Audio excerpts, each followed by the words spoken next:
नमस्कार, स्वागत है आपका हमारे विशेष कार्यक्रम में और मैं हूं ज्योति सिंह। पीने का पानी अगर साफ ना हो तो इंसान को कई तरह की गंभीर बीमारियां हो सकती हैं और परिणाम घातक हो सकते हैं। ऐसे में वाटर प्यूरिफायर्स आज शहरी घरों की जरूरत बन गए हैं, या फिर कह सकते हैं कि वाटर प्यूरिफायर्स पर हमारी निर्भरता बढ़ गई है।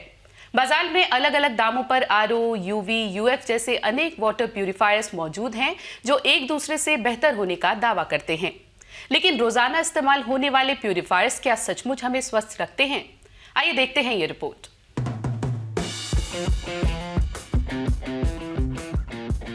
WHO की एक रिपोर्ट के मुताबिक आरओ वाटर में कैल्शियम, मैग्नीशियम के अलावा अनेक पोषक तत्व मौजूद नहीं होते और यही वजह है कि कई देशों ने आरओ प्यूरिफायर्स का इस्तेमाल करना बंद कर दिया है, जबकि भारत में जरूरी जानकारियों और स्वच्छ पेयजल के अभाव में वाटर प्यूरिफायर्स एक आसान माध्यम बने हुए हैं।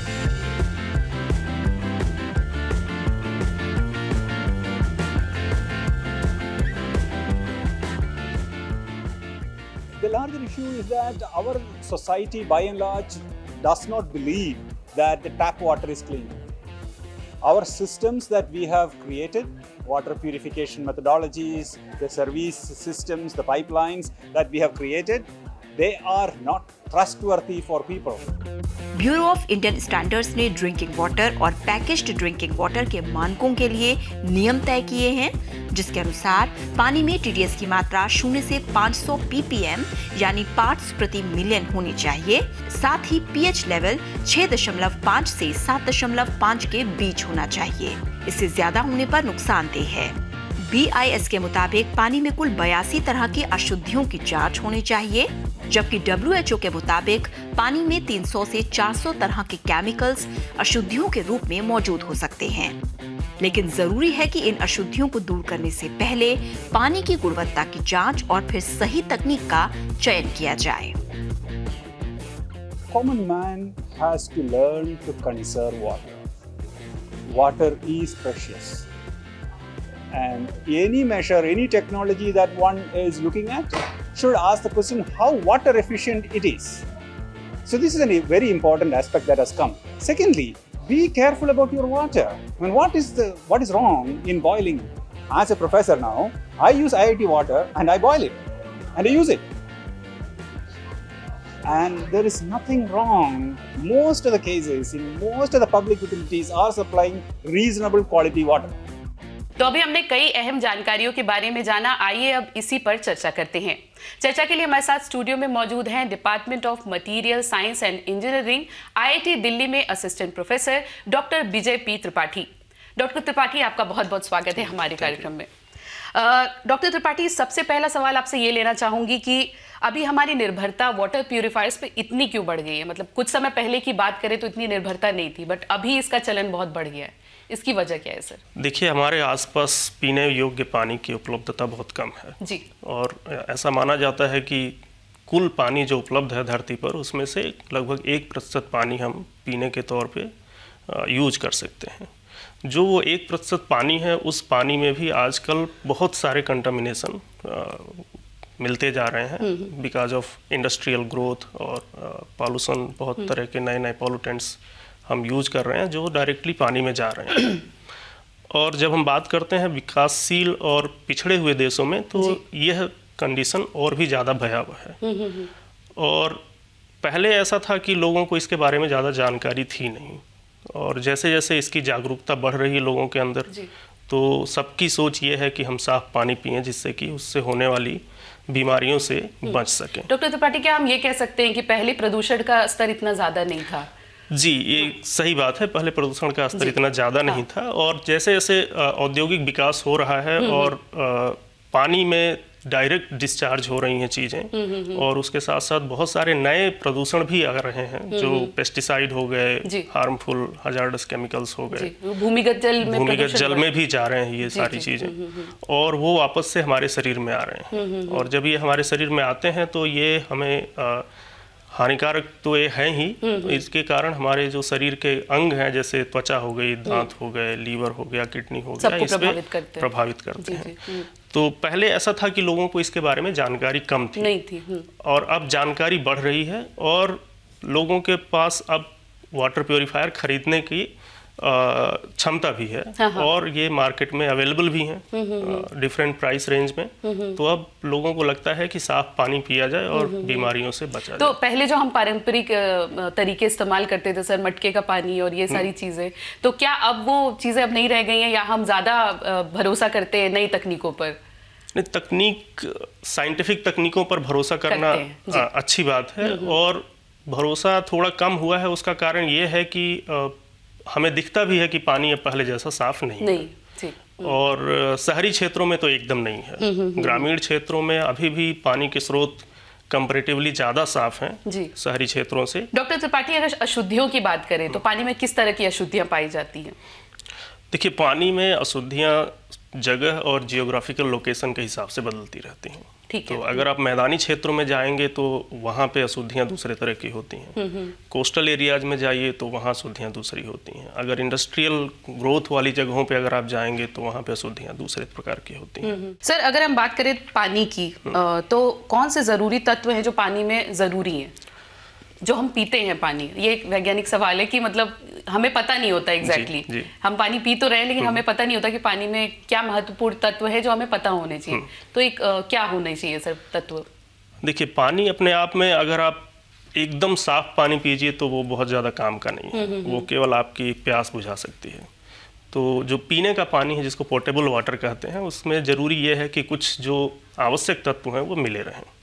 और जो आवश्यक तत्व हैं वो मिनरल्स के फॉर्म में होते हैं पानी के अंदर, जो कैल्शियम, मैग्नीशियम, सोडियम, पोटेशियम, कुछ मात्रा में फ्लोराइड, सेलेनियम, इन सब की हमारे शरीर को आवश्यकता होती है। और पानी एक बहुत ही आसान सोर्स है जिससे कि हमारे शरीर को ये सारी चीज़ें मिल सकती हैं। सारे महत्वपूर्ण तत्व हमें मिल सकते हैं। डॉक्टर त्रिपाठी, आगे हम वाटर प्यूरिफायर्स के हमारे शरीर पर प्रभावों की बात करेंगे। अभी वक्त हो चला एक छोटे से ब्रेक का। ब्रेक के बाद जल्द लौटते हैं।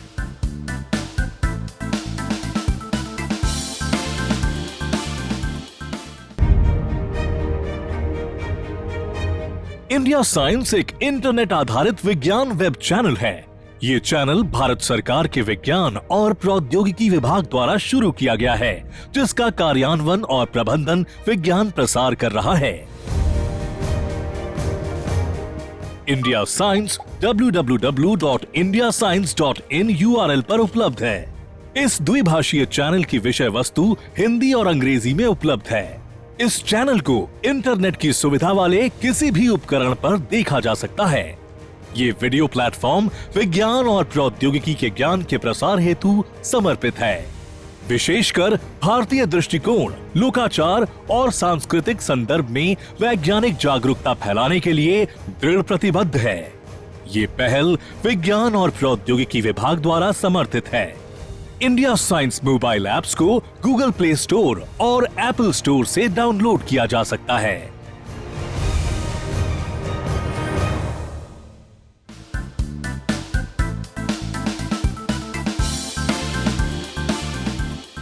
ब्रेक के बाद आपका स्वागत है। डॉक्टर त्रिपाठी, हम बात कर रहे थे जरूरी तत्वों की कि पानी में कौन से तत्व हैं जो हमारे शरीर के लिए जरूरी हैं। अब प्रभावों की बात करें तो वाटर प्यूरिफायर्स कैसे इन तत्वों को प्रभावित करते हैं? देखिए, वाटर प्यूरिफायर्स हम यूज करते हैं पानी में मिले हुए तत्वों को बाहर करने के लिए जी। अब जब वाटर प्यूरिफायर्स तत्वों को बाहर करता है तो उसे ये नहीं पता कौन उसमें से अच्छा है और कौन खराब है, कौन सा बुरा है। तो वो सारे को ही बाहर करता है। लगभग अगर आप देखें रिवर्स ऑस्मोसिस जो कि सामान्य घरों में आजकल यूज हो रहा है, उसमें 95 से लेकर के 99% से ज़्यादा जो मिले हुए तत्व हैं पानी में उसको बाहर कर देता है। अब उसके साथ होता क्या है कि जो हानिकारक तत्व है वो तो बाहर हो ही रहा है, लेकिन जो हमारे शरीर के लिए जरूरी है वो भी बाहर हो जाता है। क्या हमारा इम्यूनिटी सिस्टम भी इससे प्रभावित होता है? इम्यूनिटी सिस्टम प्रभावित हो सकता है, लेकिन अभी उस पर कोई डायरेक्ट रिसर्च इस तरह का है नहीं जो कि हम कह सकें कि इम्यूनिटी सिस्टम कम होता है उसके कारण, लेकिन शरीर पे प्रभाव पड़ते हैं।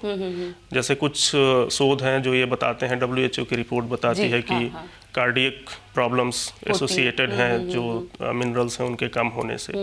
और इसके नाते ही WHO ने और हमारे BIS ने भी एक स्टैंडर्ड दिया हुआ है कि कितना कम से कम होना चाहिए।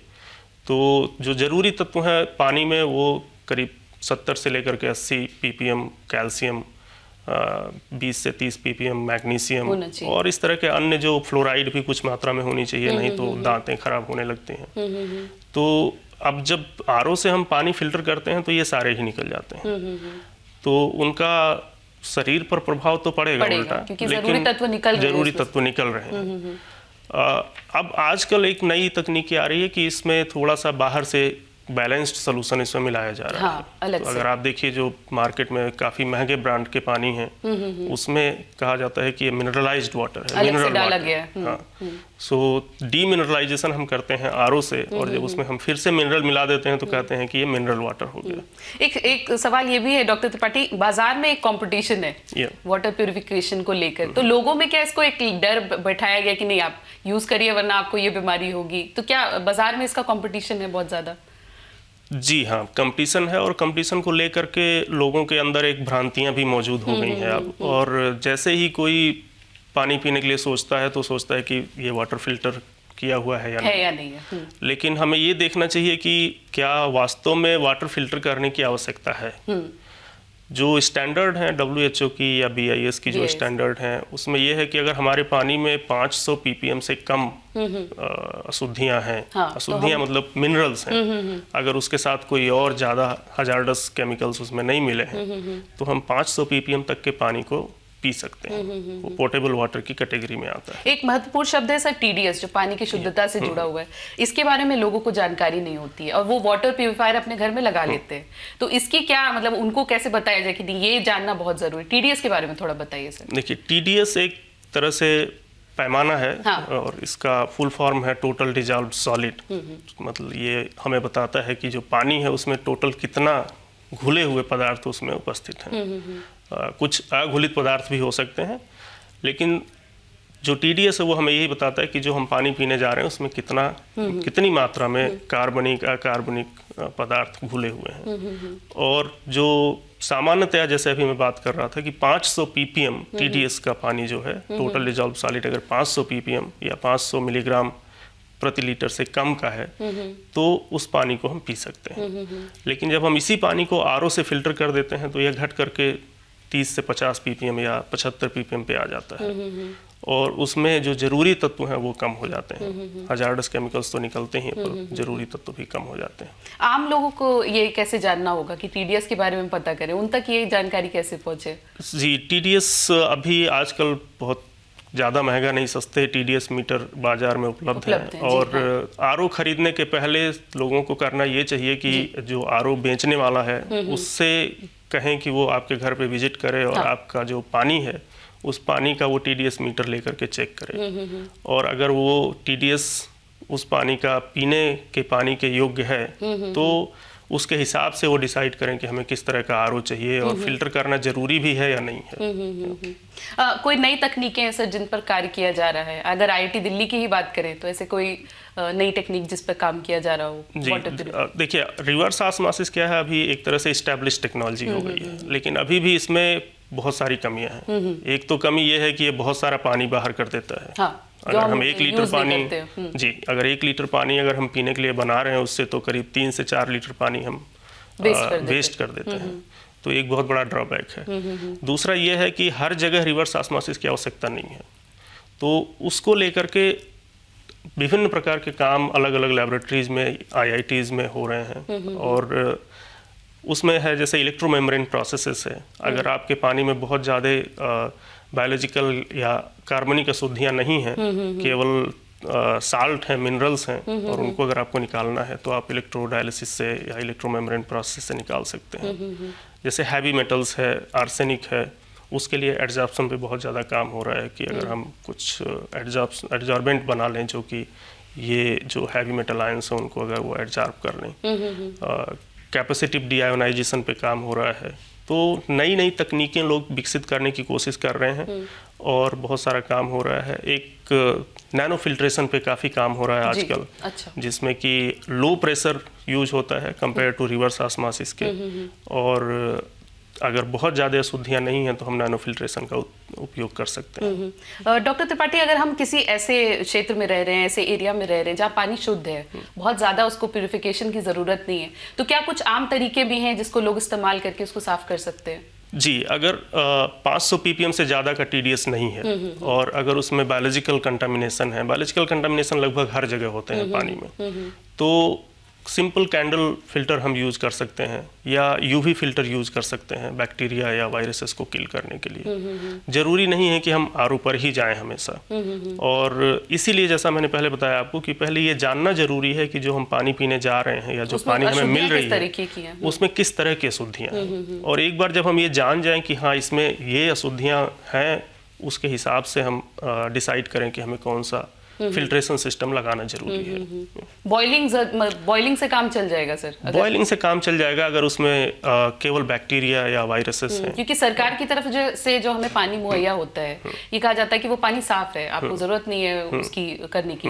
तो अगर हम टीडीएस को जान लें और समझ लें कि हाँ इतना नहीं है, तो हम बॉयल करके उसको पी सकते हैं। ठीक है। उसके अलावा सर कोई तकनीक है जो एक कह सकते हैं कॉमन तकनीक हो, या फिर कॉमन तकनीक जैसे आजकल क्या है कि मान लीजिए जहाँ पे इलेक्ट्रिसिटी नहीं है, जहाँ पे पॉसिबिलिटी नहीं है फिल्टर करने की, वहाँ पे सैंड फिल्टर और इस तरह के नए तकनीकी जैसे कुछ कंपनियों ने थोड़े दिन पहले बनाया था जो कि आप ग्रेविटी फिल्ट्रेशन करते हैं, उससे फिल्टर कर सकते हैं। अगर आप नहीं तो बॉयल करना मुझे लगता है कि सबसे आसान तरीका है। और उसको करके हम कम से कम जो पानी से होने वाली जो बीमारियां हैं, जो बैक्टीरिया या वायरसेस के नाते, उससे तो आसानी से बच सकते हैं। ठीक है सर, चर्चा को आगे भी जारी रखेंगे। यहाँ वक्त हो चला एक और छोटे से ब्रेक का, जल्द हाजिर होते हैं।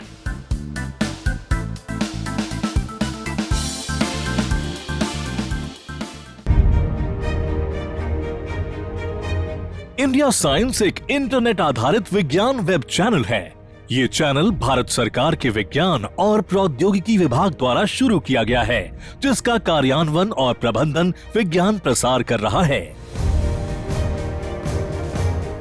इंडिया साइंस www.indiascience.in URL पर उपलब्ध है। इस द्विभाषीय चैनल की विषय वस्तु हिंदी और अंग्रेजी में उपलब्ध है। इस चैनल को इंटरनेट की सुविधा वाले किसी भी उपकरण पर देखा जा सकता है।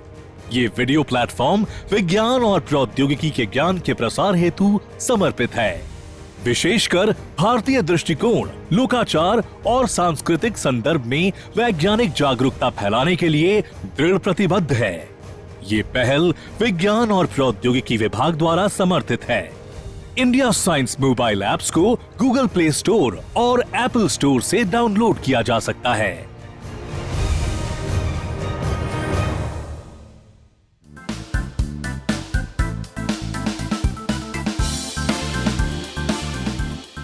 ब्रेक के बाद आपका एक बार फिर से स्वागत है। देश के विभिन्न वैज्ञानिक संस्थान बेहतर पेयजल के सुधार के लिए शोध कर रहे हैं। इसी कड़ी में कोलकाता स्थित CSIR CGCRI द्वारा वाटर प्यूरिफिकेशन की एक नई तकनीक विकसित की गई है। देखिए ये रिपोर्ट। भारत में जल प्रदूषण एक गंभीर समस्या बनी हुई है। एक अनुमान के मुताबिक देश में 50 से 60% लोग जल जनित बीमारियों से ग्रसित हैं। ये स्थिति शहरों से लेकर ग्रामीण इलाकों तक एक जैसी है। पेयजल और स्वच्छता मंत्रालय द्वारा इसी साल जारी एक सर्वेक्षण रिपोर्ट के अनुसार देश के ग्रामीण अंचलों में तकरीबन 4 करोड़ लोग धातु प्रदूषित पानी पी रहे हैं, जिसमें फ्लोराइड, आर्सेनिक, नाइट्रेट और आयरन जैसे हानिकारक तत्व शामिल हैं। पानी से प्रदूषण दूर करने के लिए लंबे समय से कई तरह के उपयोग किए जाते रहे हैं। इनमें से एक है वाटर फिल्ट्रेशन तकनीक। घरों से लेकर सार्वजनिक स्थलों तक लोग वाटर फिल्टर का उपयोग करते हैं, लेकिन हर फिल्टर धातु या घुलनशील तत्वों के संदूषण को दूर नहीं कर सकता। ऐसे में कोलकाता स्थित केंद्रीय कांच एवं सिरामिक अनुसंधान संस्थान CGCRI ने नए तरह के सिरामिक मेम्ब्रेन विकसित किए हैं। वैज्ञानिक तथा औद्योगिक अनुसंधान परिषद की ये इकाई सिरामिक मेम्ब्रेन पर अनुसंधान और विकास के क्षेत्र में देश का अग्रणी संस्थान है। So one thing you can see in our laboratory, we look at contemporary problems, and right now one of the technologies which you will cover in your visit is technology for water purification. This is a unique solution we are offering for the country because water is highly polluted here and people are affected by all kind of diseases. CGCRI द्वारा विकसित ceramic membrane को alumina और clay के मिश्रण से तैयार किया जाता है, जो कि पूरी तरह अकार्बनिक पदार्थ है। फिल्टर डिजाइन के अनुसार ढलाई कर मेम्ब्रेन को आकार दिया जाता है।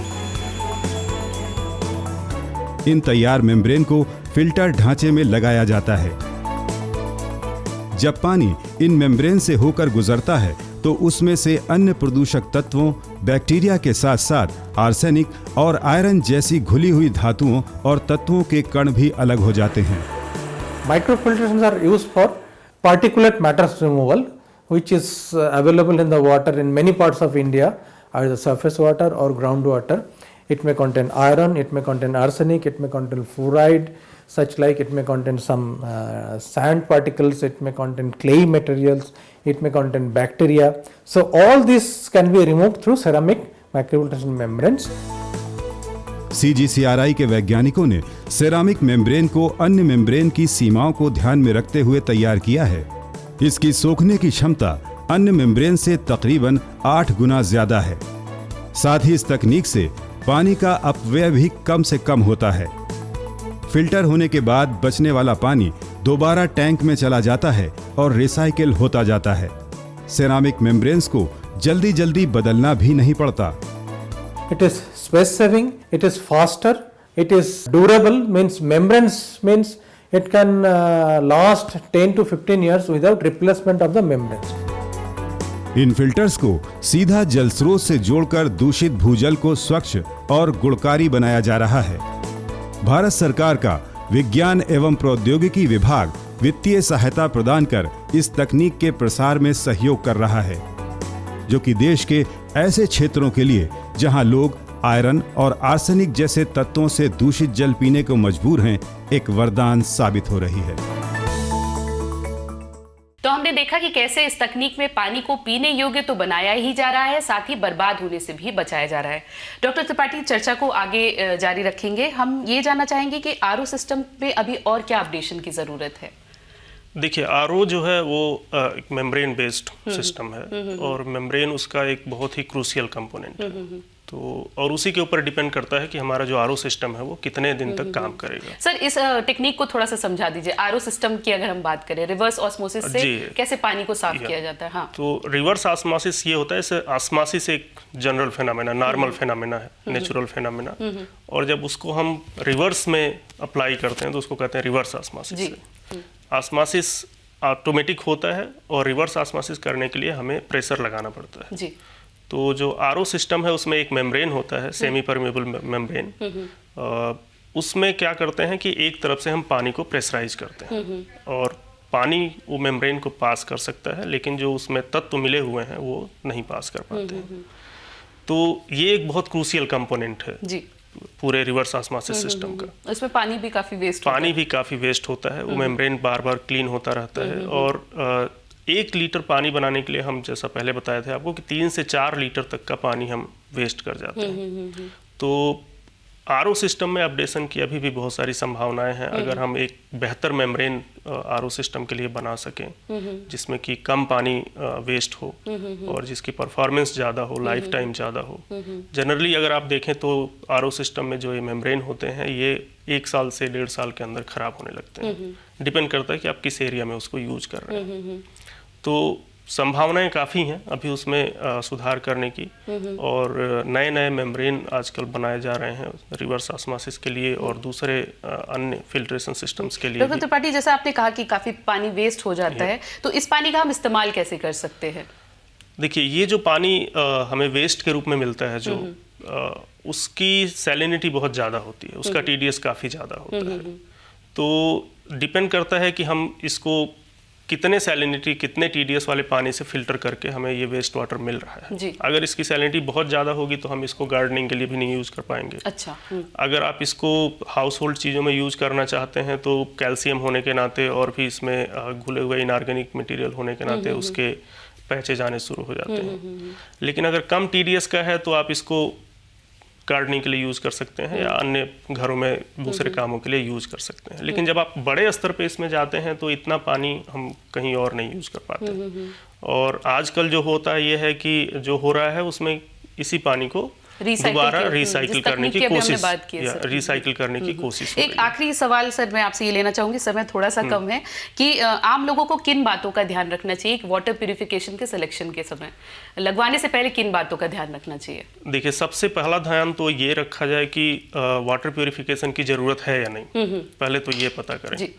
अगर उन्हें ज़रूरत है तो किस तरह की ज़रूरत है, क्या वो केवल कैंडल फिल्टर से काम चला सकते हैं या क्या वो केवल यूवी फिल्टर से काम चला सकते हैं, और अगर उन्हें ज़रूरत है TDS 500 या उससे ज़्यादा है तो ही वो RO सिस्टम पे जाएं और देखें कि कितने TDS, बहुत ज़्यादा कम TDS का पानी भी पीने में प्रयुक्त ना करें। तो RO में अगर सेट कर सकें कि हाँ हमें इतने TDS का पानी चाहिए और उस हिसाब से अगर कोई RO सिस्टम है बाजार में, मतलब हम कह तो सकते हैं कि पहले हम उसके पानी के वैज्ञानिक पहलुओं को जाने उसके बाद ही अपना वाटर प्यूरिफिकेशन सिस्टम चूज करें। डॉक्टर त्रिपाठी, आपका बहुत बहुत धन्यवाद, आप हमारे स्टूडियो आए, हमारे साथ जुड़े और इतनी अहम जानकारियां हमारे साथ साझा की। Thank you. उम्मीद है इस चर्चा द्वारा आपको कई महत्वपूर्ण जानकारियां मिली होंगी और हम आशा करते हैं कि आप जब भी पानी पिएंगे इसकी स्वच्छता और वैज्ञानिक पहलुओं का जरूर ध्यान रखेंगे। आज का ये कार्यक्रम आपको कैसा लगा हमें जरूर बताइए। आप अपने सुझाव नीचे लिखी ईमेल आईडी पर भेज सकते हैं। तो आज के लिए बस इतना ही, फिर मिलेंगे एक नई जानकारी के साथ। तब तक के लिए नमस्कार।